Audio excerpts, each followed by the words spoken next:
Apocalipse 3, versículo 5.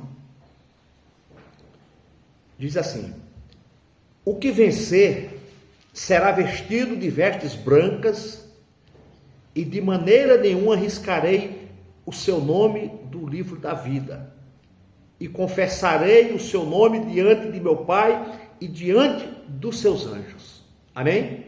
Amém. Vamos ler mais uma vez? Quem pode ler? O que vencer será vestido de vestes brancas, e de maneira nenhuma riscarei o seu nome do livro da vida, e confessarei o seu nome diante de meu Pai e diante dos seus anjos. Amém. Pai, em nome de Jesus, te agradecemos por tua santa e poderosa palavra. Espírito Santo, eu estou aqui como um mensageiro, como um pregador da tua palavra, mas é o Senhor que se encarrega de levar para o coração, de levar para dentro de cada um de nós essa palavra, a poderosa palavra do Evangelho de Jesus Cristo. Eu não tenho poder nenhum, meu Deus, de convencê-los da justiça, do pecado e do juízo, mas o Senhor sim. Espírito Santo, faz, meu Deus, o que tem que ser feito nessa noite. Fala conosco, para que nós possamos sair daqui com essa palavra no nosso coração. Assim como essa igreja, meu Deus, de Sardes, foi orientada pelo teu Espírito, pelo próprio Cristo, Pai querido.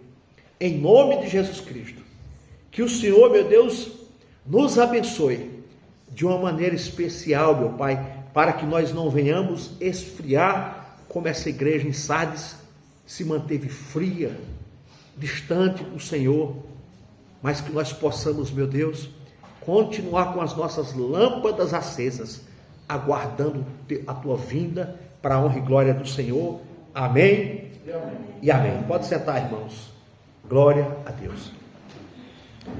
O nosso tema aqui, irmãos, é vestidos de vestiduras brancas. Amém? Irmãos, nós já pregamos aqui sobre essas cartas. Pastor Marcos pregou, eu preguei, mas eu não vou me adentrar muito sobre a história de Sardes, dessa igreja, a primeira das 7 igrejas da Ásia. Mas eu quero me deter no versículo 5 e dizer que Cristo disse para essa igreja: o que vencer será vestido de vestes brancas, e de maneira nenhuma riscarei o seu nome do livro da vida, e confessarei o seu nome diante do meu Pai e diante dos anjos. Amém? O mesmo aqui, irmãos, será vestido de roupas brancas. Olha o que é que Cristo está dizendo para essa igreja. Olha o que é que o Senhor está dizendo para nós, irmãos. Hoje nós sabemos que nós, irmão Carlos, nós estamos vivendo, pastor Marcos, numa contramão muito grande desse mundo aí fora. Nós estamos vivendo, irmã Cláudia, na contramão daí de fora. E nós só vemos isso no nosso dia a dia lá fora. Que as pessoas que se aproximam da gente, as pessoas não querem mais saber de igreja, não querem saber de Jesus, não querem saber de culto, não querem saber de palavra, não querem saber mais de nada, irmãos. Por mais que nós estamos dentro de uma congregação, congregando como igreja do Senhor, as pessoas à nossa volta não querem, irmãos. Infelizmente não querem. O mesmo será vestido de roupas brancas. Quem quer que seja que derrota o pecado e as tentações desse mundo, será admitido nessa recompensa gloriosa. A recompensa é essa que Jesus está dizendo. O que vencer será vestido de roupas brancas. Irmãos, é uma luta, e nós temos que lutar para ir para o céu. Lutar de verdade, irmã Ivone, irmã Eliana. Porque o mundo aí fora não quer mais saber. Olha aí quantas cadeiras tem dia de ceia. As pessoas poderiam se esforçar mais para estar. Culto de ceia virou, sabe? Virou qualquer culto. As pessoas não têm interesse mais.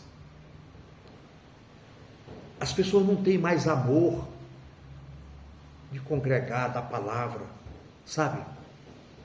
A pessoa perdeu, irmãos, mas o mesmo será vestido de roupas brancas. Quem quer que seja, irmãos,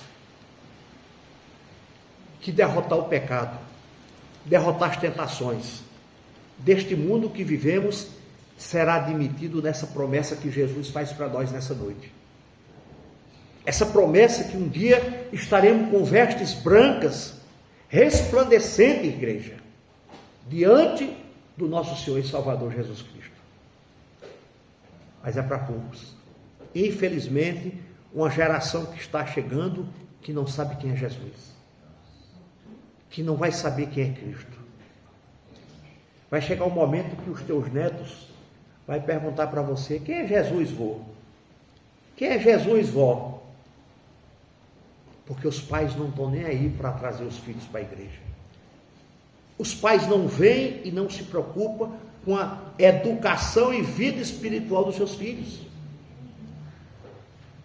Vai chegar um momento, irmãos, que vai só ser história, porque eles não sabem quem é. E não apagarei o seu nome do livro da vida. Ainda aqui no versículo 5. E de maneira nenhuma riscarei o seu nome do livro da vida. A expressão não riscarei significa que os nomes serão encontrados lá. O nosso nome, irmão Hélio, será encontrado lá, pastor Marcos. O nosso nome será encontrado nestes livros, irmão Chiles. Quando nós chegar na presença do Senhor, o nosso nome estará lá. O nosso nome não será arriscado, porque nós estamos passando um processo aqui na terra, onde muitos estão abandonando, muitos não querem mais, muitos estão esfriando na fé, mas nós estamos resistindo a tudo e a todos. Nós estamos resistindo. O nosso nome estará lá, estará escrito lá. Então, irmãos, nós precisamos, irmão Carlos, se atentar para isso e não deixar que o nosso nome seja riscado do livro da vida. Muitos, infelizmente, o nome está sendo riscado. Todos os dias tem nome sendo riscado, sendo apagado. E eu estava conversando com o irmão Nelson agora há pouco. As pessoas afastadas do Evangelho, irmãos, são as mais perigosas. De você conversar com eles, porque eles têm argumento para tudo. Eu não preciso ir na igreja porque eu não faço nada de errado. Eu não preciso estar lá porque isso e aquilo. Eu não faço nada. Um lugar que é feito por mão de homem. É o que dizem. Sim, é feito por mão de homem. Deus não habita aqui, mas Deus habita aqui. E este lugar realmente foi feito por homem. Mas é aqui que a igreja dele se junta. É aqui que a congregação se reúne. É aqui que os santos chegam para adorar, para comunhar, para comungar, para estar junto, para se abraçar, para olhar para o irmão. Que bom, meu irmão, que mais uma semana nós estamos juntos aqui para cultuar a Deus. É isso. É isso. Este lugar não é santo, santos somos nós. Esse lugar é feito por homem, sim. Mas é um lugar onde nós estamos nos abrigando pelo menos 2 vezes por semana. É onde nós nos juntamos, nos reunimos como a igreja de Jesus Cristo. Isso não é igreja, igreja somos nós. Mas eles não têm esse entendimento. Tem uma desculpa para tudo. Tem uma conversa para tudo. Vai falar de um versículo, ele fala 2, 3 para você. Mas a vida na miséria. A vida em derrota. A vida cada vez mais distante de Deus. Então é isso. que nós precisamos, irmãos. É luta, irmão, quando você tem pessoas desviadas dentro da sua casa, no meio da sua família. E quando você vai orientar, a pessoa não aceita. Acha que é o dono da verdade. Se decepcionou com a pessoa, acha que todo mundo é igual àquela pessoa. Se decepcionou com a igreja, acha que todos são iguais. Não, irmãos. Nós precisamos dar oportunidade para nós mesmos. Nós precisamos dessa oportunidade, dessa comunhão uns com os outros. Mas vou confessar o meu nome, ainda no versículo 5. E confessarei o seu nome diante do meu Pai e diante dos anjos, dos seus anjos. Reconhecerei que ele é meu seguidor, um verdadeiro discípulo, um membro do corpo de Cristo. Quando ele diz essa expressão aqui, igreja, olha, e confessarei o seu nome diante de meu Pai e diante dos seus anjos. Isso quer dizer o quê? Jesus está dizendo, confessarei o nome de cada um de vocês diante do meu Pai e diante dos anjos. Naquele grande dia, a Bíblia diz o quê? Que Jesus virá nas nuvens com quem? Com seus anjos. É nesse momento que ele vai dizer para os anjos, olha, o Nelson sobe, o Carlos sobe, o Hélio sobe, Shirley vem, Edileuza vem, Ivone vem, Cláudia vem, Marilene vem, Marcos vem, Eliana vem, John vem, Vanderlei vem. Ele está confessando diante de Deus, Pai, aqui está aquele fiel que passou na terra por lutas, por provações, por humilhações. Anjos, toque as trombetas. Eu vou confessar diante do meu Pai e diante de vocês, cada um que está subindo, que são meus discípulos, que foram discípulos e que está vindo para o reino celestial. Olha que maravilha, irmãos. Veja comigo Mateus 10. Quem pode abrir? Mateus 10. Versículo 32. Lê rapidamente.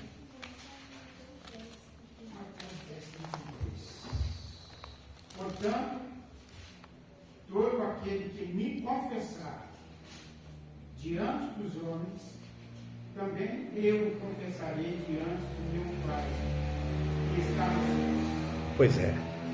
É reconhecer que ele é Jesus dizendo, eu reconheço que ele é meu seguidor, um verdadeiro discípulo, um membro do meu corpo. É Jesus dizendo isso para o Pai dele. É Jesus dizendo isso para os anjos. É Jesus dizendo isso no versículo 32. Portanto, qualquer que me confessar diante dos homens, eu o confessarei diante de meu Pai que está nos céus. Amém? É isso, amada igreja. Está vendo, Edileuza? O que é que Jesus está dizendo aqui em Mateus? A paz, irmãos. Paz, irmão. Versículo 32. Portanto, qualquer que me confessar diante dos homens, eu confessarei diante do meu Pai que está nos céus. É por isso que nós não podemos e nem devemos ter vergonha do Evangelho de Jesus Cristo. Irmão Alex, tem Bíblia ali, viu? Quer pegar ali, irmão? Pega. Está ali naquele armáriozinho ali. É por isso que nós, igreja, não devemos nos envergonhar. Tá? Do lado de cá, irmão. Nos envergonhar, não tenha medo, não tenha vergonha de dizer que é cristão, de dizer que é crente. Não se esconda dos outros, não se misture com os outros, não se misture nas fofocas, nas rodas dos escarnecedores. Não dê aplauso para Satanás, irmãos. Jesus está dizendo, aquele que me confessar diante dos homens, eu confessarei ele diante do meu Pai que está no céu. Então, irmãos, não entre em rodinha, não entre em fofoca, não entre em contenda, não entre em laço, não entre em bagunça, não entre nessas coisas. Dê exemplo, seja um exemplo, seja taxado como um fanático. Eu prefiro, claro que nós não somos fanáticos, mas eu prefiro ser taxado dessa maneira do que ser aplaudido com eles. Então, irmãos, é melhor nós sermos perseguidos do que viver de aplausos pelos demais. Voltando lá em Apocalipse, irmãos. Qual é a condição para um vencedor, irmão? Qual é a condição que nós temos para ser um vencedor? Apocalipse 3, versículo 5, viu que nós estamos? Qual é a condição para ser um vencedor? Porque todos nós queremos ser um vencedor, em todos os sentidos da nossa vida. Você quer ser um vencedor no trabalho? Queremos ser um vencedor dentro da nossa casa? Queremos ser um vencedor naquilo que fazemos? Você quer ser um vencedor nos estudos? Você quer ser uma vencedora em qualquer coisa que você vai fazer? Mas aqui espiritualmente, a condição para um vencedor é ser um servo de Cristo. Porque o servo do Senhor ouve a voz do Espírito Santo. Esta é a condição de um vencedor espiritual. É sermos servos de Jesus. É sermos servos do Senhor. E o servo de Deus, ele ouve a voz do Senhor. É igual, por exemplo, o irmão Carlos lá, tem uns animais lá, na hora que ele chega talvez longe, que dá um grito, tudo já conhece a voz. Se eu chegar lá, eu posso gritar o dia todo. Não conhece a voz. Não é assim? Às vezes, por exemplo, se eu chegar ali na porta, qualquer irmão aqui que chegar naquela porta ali, e chamar, por exemplo, se eu passar da rua e falar assim, irmão Carlos, sem vocês olhar, vocês vão saber que é eu. Porque vocês conhecem a minha voz. Assim, irmãos, Jesus conhece a voz de cada um de nós, irmão. O Senhor conhece a voz de cada um. É por isso que vale a pena ser fiel. Sabe quando você está chorando nas madrugadas na beira da tua cama, em oração? Sabe quando você do nada se acorda 3 horas da manhã e você não sabe por quê? Eu não costumo acordar à noite. Eu acordo quando ele acorda, que fica batendo, chamando, que fez a necessidade, eu levanto.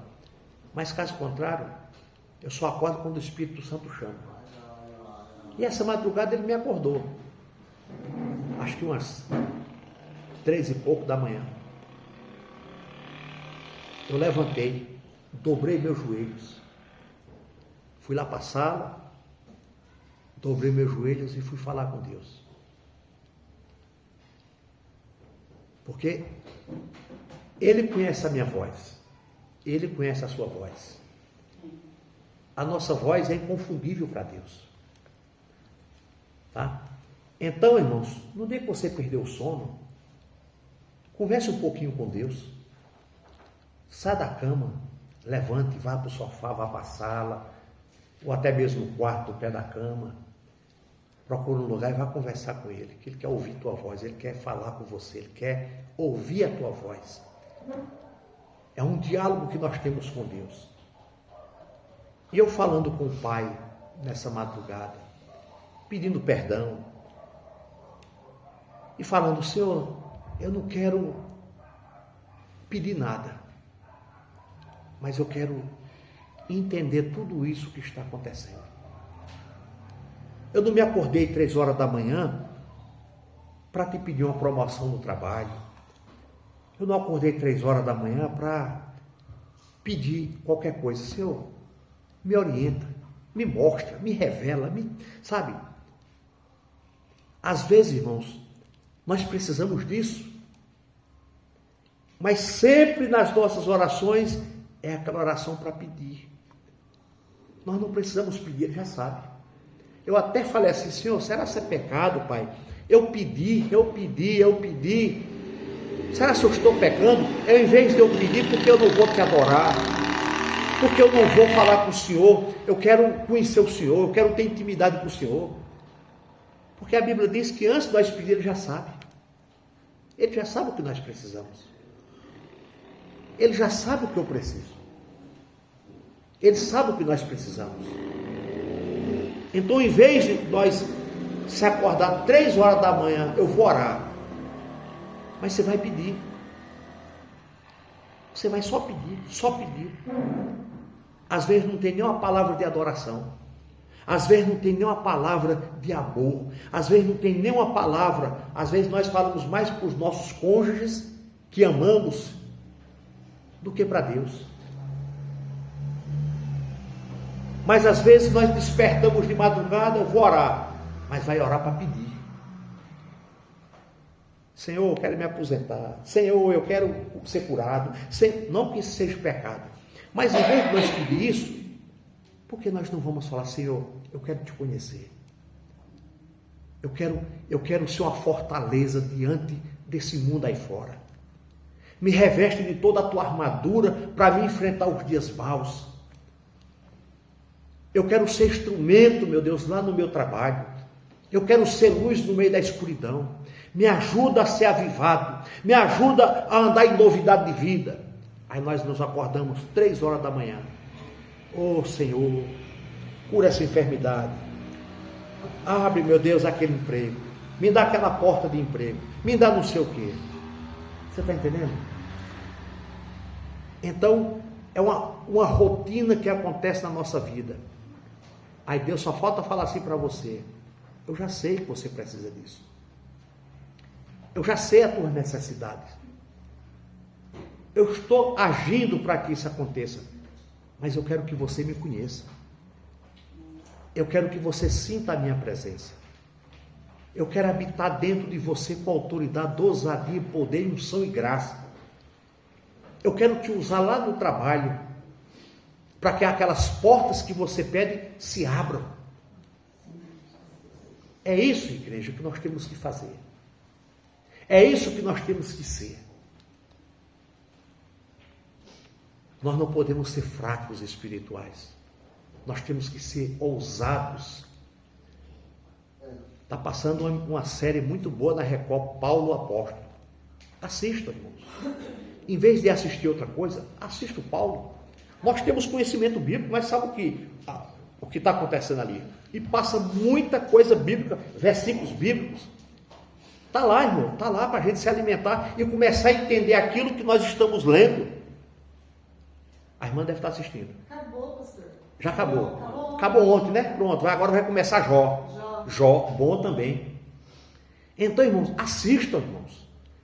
Paulo foi excelente. Quem não assistiu, perdeu. A irmã Cláudia está assistindo. Bom, né, irmã Cláudia? É bom, irmão, sabe por quê? Porque você lê Atos, a história de Paulo está em Atos. Aí você lê Atos, mas quando você assiste o negócio daquele dali, desperta. Aí você vê o quanto Paulo lutou, o quanto Paulo passou por lutas. Um homem que se dedicou a vida dele a Cristo. Aí você olha assim e fala, poxa vida, como é que um homem desse conseguiu vencer isso? Né? Então, irmãos, é maravilhoso quando você vê essas coisas acontecer. Sardes representa igrejas cristãs que envelheceram na sua fé. Essa igreja de Sardes, irmãos, representa exatamente igrejas e cristãos que envelheceram na fé e que estão envelhecendo na fé. Essa igreja aqui. É 6 versículos. A história de Sardes. Uma igreja que Cristo, ele não aplaudiu 100% para essa igreja. Porque depois, você pode ler os 6 versículos do capítulo 3 de Apocalipse, vai falar dessa primeira igreja, que são 7 igrejas. E essa foi a primeira igreja.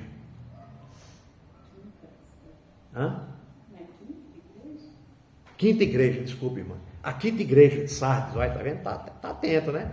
Então, você veja que Sardes, uma igreja que não foi aprovada por Cristo, mas ele elogiou alguns daquela igreja.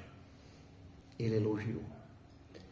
Então, Sardes representa igrejas e cristãos que envelheceram na fé e deixaram morrer seu vigor com o tempo.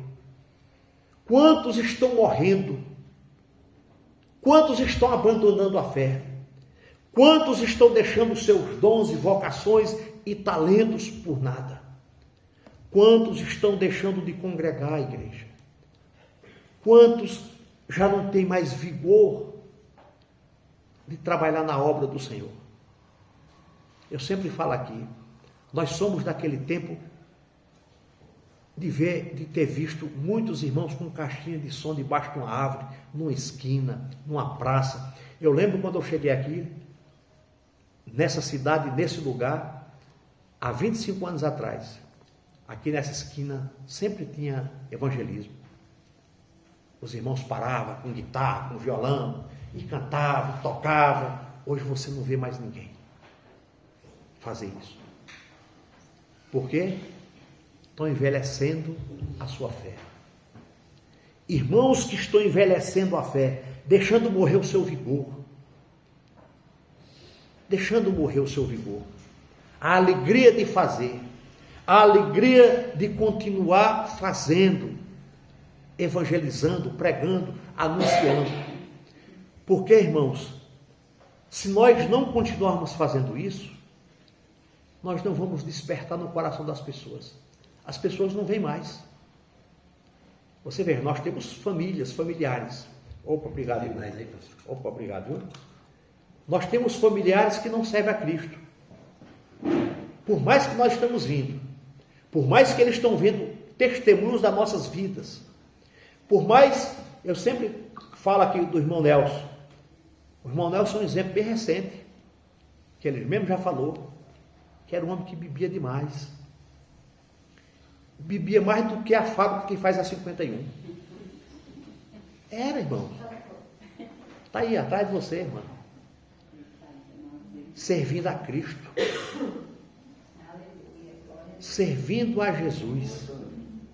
Aí, uma família vê a mudança, de ver e falar assim, não, peraí. Se Cristo mudou a vida dele, eu também quero. Mas só olha e não quer mudar de vida. Só olha e acha que... Não, irmãos. Porque o esfriamento no coração e na vida das pessoas. As pessoas, irmãos, infelizmente, não querem mais o evangelho que salva, que cura, que transforma. Infelizmente, irmãos, é por isso que nós temos que continuar orando e pregando na melhor maneira possível. Não insistir. Porque quando você insiste, você se torna chato. Quando você é aquela pessoa insistente, a pessoa até para de ir na sua casa. Até o filho para de falar com você. Meu pai é chato, virou crente, agora está insuportável. Não seja chato não, irmãos. Eu estou falando em oportunidades que dá para conversar. Mas a melhor pregação é a tua vida. É o teu exemplo. É o teu testemunho. Você pode até ganhar ele sem palavra nenhuma, só pela tua vida. Ele vai olhar para você e vai falar assim, poxa vida, realmente Jesus mudou a vida do meu pai. E é isso, irmão, que tem que acontecer na nossa vida. É isso que tem que acontecer no nosso dia a dia. Irmãos, nós temos de fazer por onde os nossos possam olhar para a gente e ver algo diferente em nossas vidas. Essa igreja se acomodou até mesmo com sua prosperidade.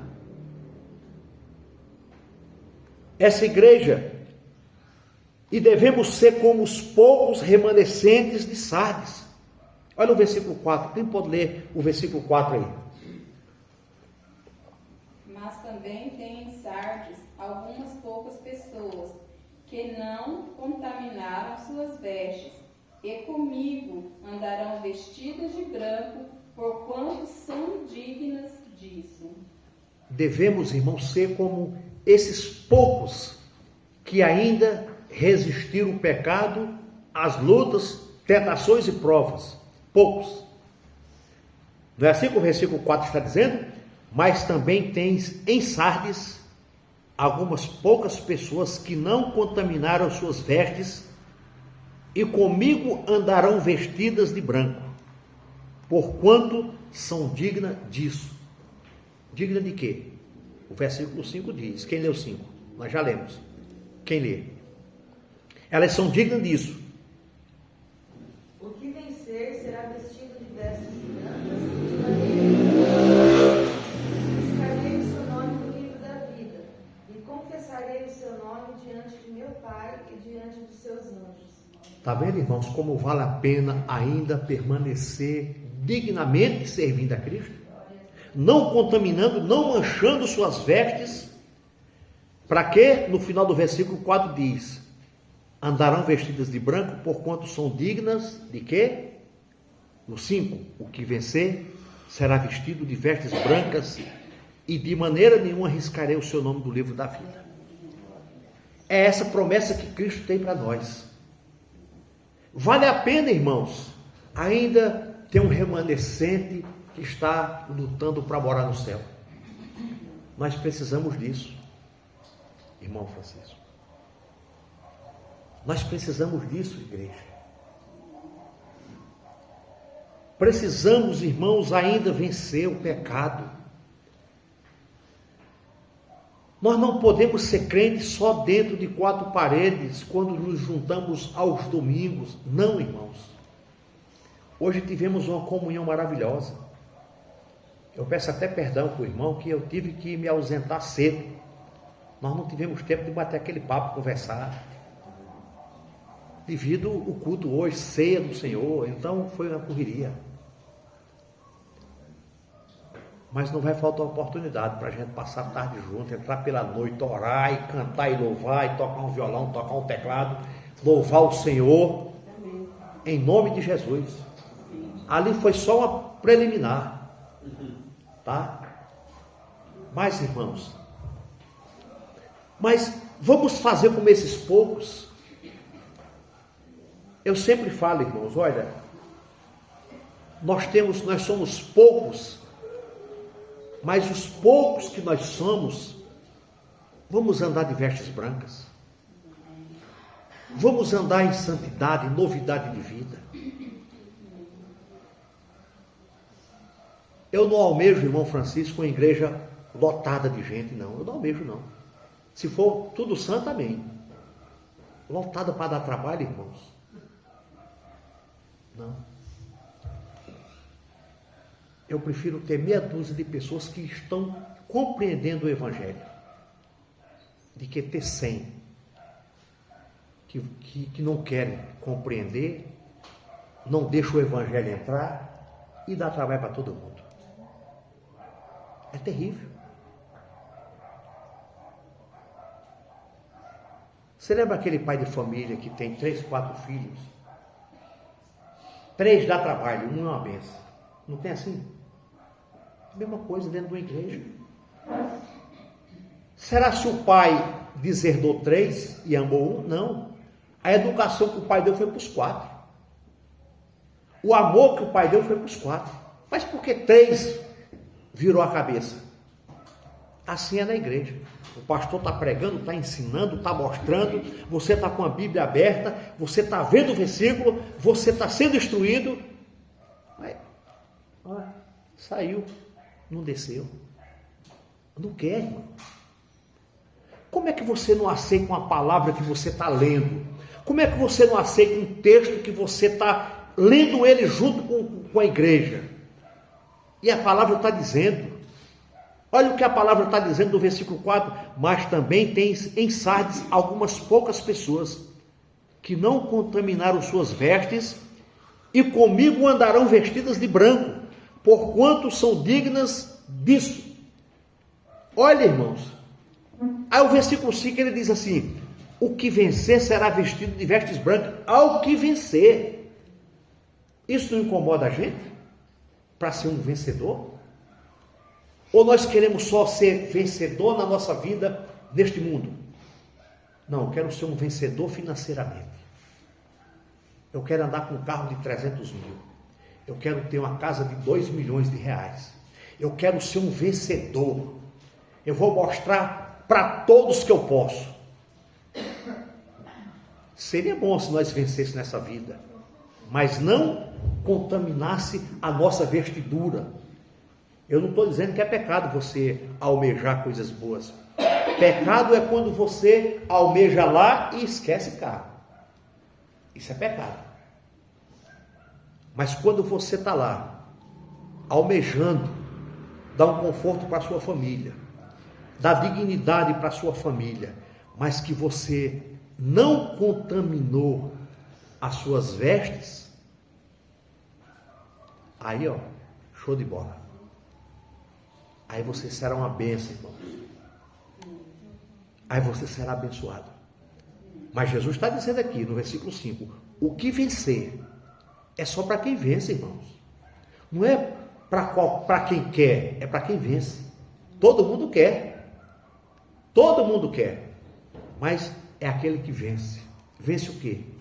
O pecado, a heresia, a prostituição, a fornicação, o adultério, a pornografia, a mentira, a fofoca, o escândalo. O que vencer será vestido de vestes brancas, e de maneira nenhuma eu riscarei o seu nome. De maneira nenhuma, irmãos.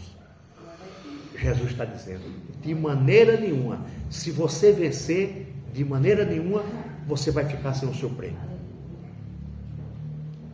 É igual quem corre na São Silvestre. Aquele que chegou em primeiro, segundo, terceiro lugar, de maneira nenhuma ele vai ficar sem a premiação. Está vendo? Só que no reino de Deus, não é o que chega em primeiro, não é o que chega em segundo, você pode chegar no último, mas você chegando com vestes brancas, alguns vai chegar dessa maneira. Qual é a maneira? Por exemplo, aquele que está na frente da batalha, está batalhando, está lutando.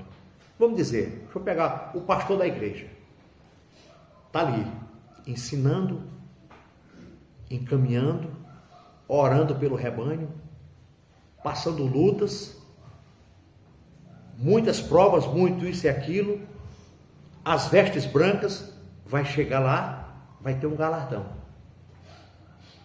Até maior do que aquele que está só no banco sentado, faz mais nada, está no banco, vai para o céu também. Só que tem um outro galardão para ele. Não quer dizer que aquele que está na frente tem mais privilégio do que aquele, não. O galardão dele vai ser maior, porque é normal. É normal em qualquer segmento, irmão. Você receber um prêmio por aquilo que você faz. Não é? É igual, por exemplo, eu acabei de falar aqui, uma corrida de São Silvestre, ou qualquer modalidade. O primeiro lugar sempre o prêmio é maior. O segundo e o terceiro vem diminuindo. Tá? Vamos dizer que isso seja um galardão. Né? O Senhor é justo. Aquele que ganha mais almas, aquele que está mais em desafios, aquele que pagou muito mais preço. Imagina o galardão de Paulo. Vocês assistiram a série, vocês viram como que ele foi. Um homem que enfrentou lutas, desafios, apanhou, foi apedrejado, tudo isso passou. Mostrou ele viajando, as viagens dele de barco naufragando, ele sendo preso, ele apanhando, ele mostrou ele conversando com Silas, com Timóteo, mostrou tudo isso nessa série agora. As pessoas que estavam com ele instruindo cada um, escrevendo as cartas. Aí você acha que um homem desse não tem um galardão muito grande? Tem sim. Morreu por amor do Evangelho, morreu servindo a Cristo, e passou na série também que ele repousou até de se casar. Foi, irmã Cláudia? Ele falou, não, eu fiz um propósito com Jesus, eu quero servir a Ele pregando o Evangelho, e fez isso. Então, irmãos, os fiéis que permaneceram fiéis, esses poucos que estavam em Sardes, irmãos, poucos que permaneceram fiéis. Nós precisamos, irmãos, permanecer fiel. Eu sempre falo, a nossa igreja não é uma igreja pequena, não é uma igrejinha. Nós somos uma igreja igual a qualquer outra igreja. O que muda é o número de pessoas. Mas para Jesus, o que importa é o coração de quem está aqui dentro. Às vezes você vê igrejonas grandes, templos gigantes, mas está como Sardes. Igreja com 1000 pessoas, mas às vezes só tem um pouquinho ali dentro que está servindo ao Senhor. Às vezes você vê prédios luxuosos, cadeiras confortáveis, som de primeiro mundo, tudo. Mas são poucos que estão ainda com as vestimentas brancas. E aí, meu irmão? E aí? Essa é a importância, irmãos, da gente ser uma bênção na casa do Senhor. Ser uma bênção por onde passarmos. Sardes foi uma igreja morta, sem dúvida. Sem alegria, não faz a diferença na sociedade e não incomoda o inimigo. Uma igreja que nem Sardes é uma igreja que não incomoda o inimigo, mas muitas das vezes agrada a sociedade, agrada o mundo. Uma igreja que não incomoda o inferno, irmão, ela está agradando o inferno. Os púlpitos sendo entregue para qualquer um, os louvores para qualquer um. Todo mundo que chega toca, todo mundo que chega prega, todo mundo que chega tem a oportunidade. Às vezes você nem conhece a pessoa, irmão Francisco, nem conhece a vida da pessoa. Ô irmão, chega aqui e dá a palavra. Aí quando o irmão sai, está lá fora, está no bar bebendo. Não pode, irmão. Isso aqui é lugar sério. Nós temos que ter um direcionamento de Cristo. Eu conheço um pastor aqui na cidade que qualquer pessoa que entrar lá, ele nunca nem viu na vida, já chama para vir dar uma palavra. Errado. Errado. Eu vejo isso aqui como sua casa. O irmão Francisco passou uma pessoa lá na porta da sua casa, o senhor vai botar qualquer um para dentro? Não, irmão. Assim é esse lugar, é a igreja. A pessoa sente, ouça a palavra, veja se o ambiente é agradável a você, veja se a liturgia te agradou, a condução do culto agradou você, para que o pastor possa lhe dar uma oportunidade de uma saudação. Então, irmãos, este lugar aqui tem que ser diferencial. Porque é daqui, irmão, é daqui que parte o alimento para a igreja. Se qualquer pessoa vir aqui, irmão, escandalizar, trazer uma heresia, hoje não, que graças a Deus, eu creio que nós estamos enraizados e compreendemos quando algo está errado. E nós não vamos dar amém para qualquer coisa. Então, irmãos, glória a Deus por isso.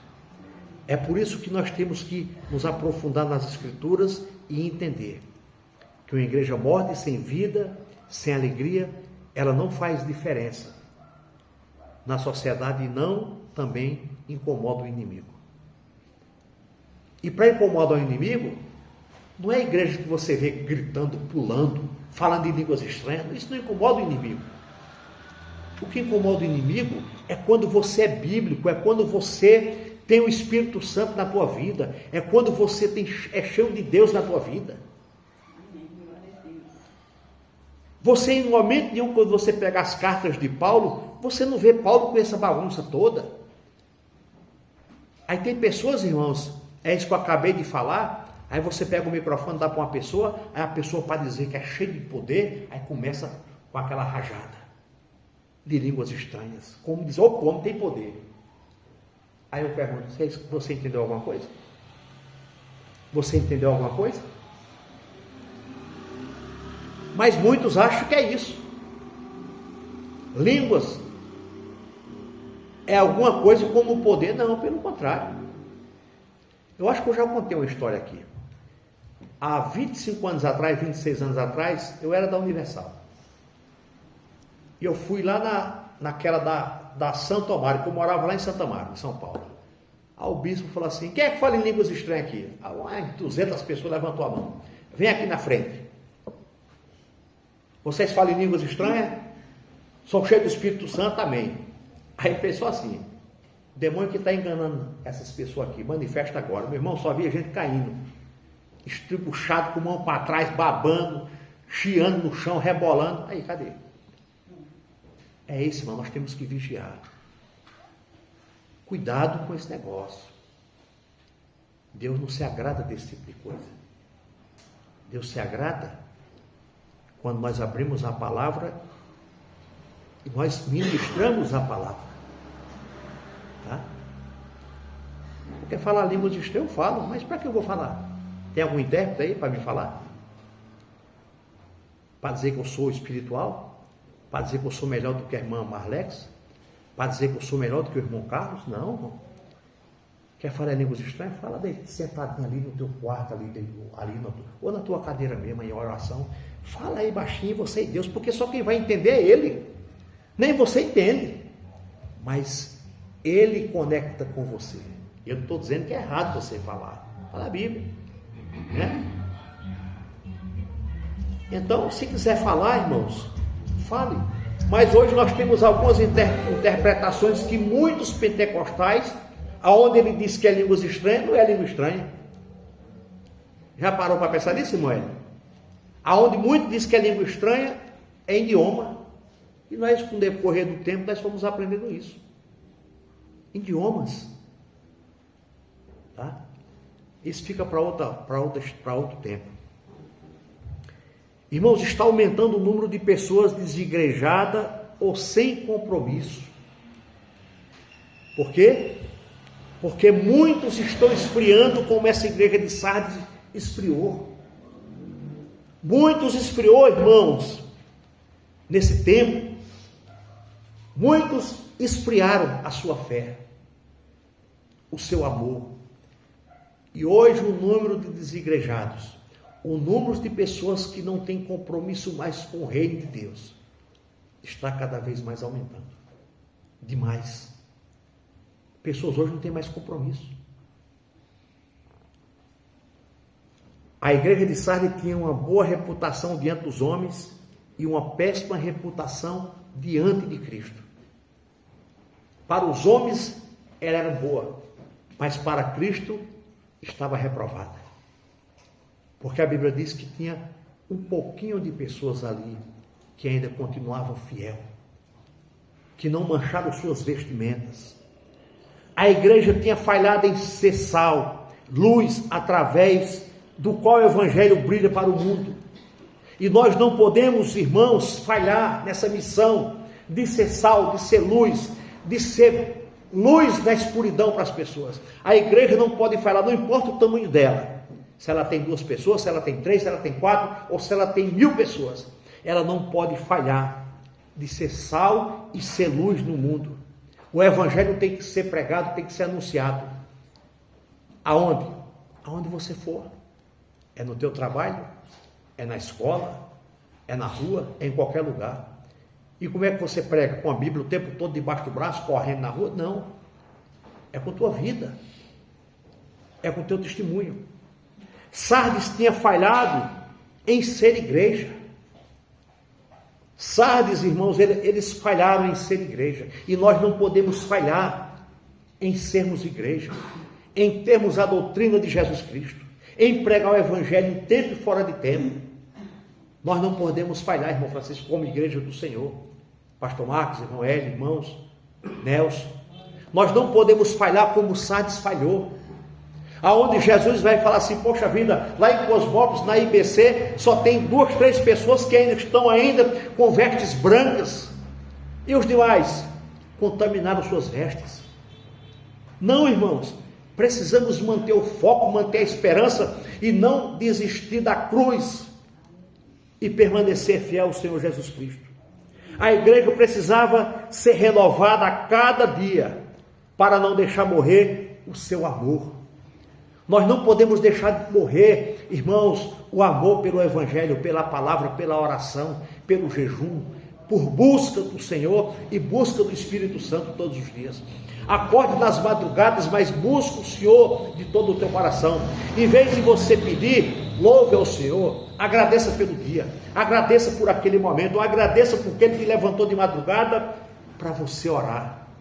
Agradeça porque Ele te deu força para você se ajoelhar. Porque não precisa pedir, Ele já sabe. O que Ele quer ver é um coração adorador. Nós temos que ser como Davi.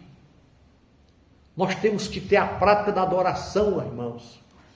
Não só de pedir. Pedir é bom, mas Ele já sabe o que nós precisamos. Ele quer nos fortalecer. Ele quer cuidar da gente lá fora. Ele quer nos livrar do laço do passarinheiro. Ele quer tirar aquela ansiedade, aquele medo, aquele apavoro. Ele quer tirar essa ansiedade, a depressão. Ele quer tirar o medo que está no teu coração. Ele quer ouvir tua voz dizendo palavras de adoração, de amor. Ele quer ouvir a tua voz dizendo: Senhor, eis-me aqui. Ele quer ouvir você dizer assim: Senhor, usa a minha vida. Eu quero ser instrumento no meio dos meus parentes. Eu quero ser instrumento por onde eu passar. Senhor, eu quero começar o dia de hoje falando do teu amor, me enchendo de esperança e enchendo o coração daquele de esperança. É isso, irmãos, que nós temos que fazer a diferença. Do mesmo modo, cada cristão precisa nutrir sua vida espiritual para não ficar morto espiritualmente. Nós precisamos, irmãos, nutrir a nossa vida com a palavra. Nós precisamos nutrir a nossa vida com as meditações da palavra de Deus. Precisamos, irmãos, buscar o Senhor todo o tempo através da palavra dele, para que a nossa fé continue renovada, avivada, transformada, em nome de Jesus. Para que nós não venhamos ser reprovados por Deus, para nós não sermos reprovados pelo Senhor, irmãos, para que Deus não venha olhar para nós e venha nos reprovar, mas que sejamos aprovados em um mundo difícil que nós estamos vivendo. Nós estamos na última geração, mas nós não podemos se acovardar, nós não podemos retroceder, nós não podemos parar. Nós temos, irmãos, que continuar. Ainda que você se depare com pessoas que sabem muito da Bíblia, mas a vida dessa pessoa não condiz com o que ele está dizendo. Que a vida dessa pessoa não condiz com a realidade do que ele está vivendo. Às vezes você no teu trabalho, você depara com pessoas que sabem a Bíblia de capa a capa, sabem versículo decorado, mas a vida da pessoa é mais torta do que a curva de Santos. Não adianta nada, irmãos. Jesus não quer intelectual. Jesus não quer que você aprenda a Bíblia de capa a capa, não. Ele quer que você viva ela um pouquinho só. Ele quer que você entenda um pouquinho só dela e pratique um pouquinho e viva um pouquinho. Eu não preciso decorar a Bíblia. Eu preciso saber que o meu nome está escrito lá. Eu preciso ter essa certeza que o meu nome está escrito lá. Se eu vencer, o meu nome estará escrito lá. Amém? Amém. Vamos ficar de pé em nome de Jesus. Que Deus nos abençoe para a honra e glória do Senhor. Dê uma salva de palmas para Jesus. Aleluia.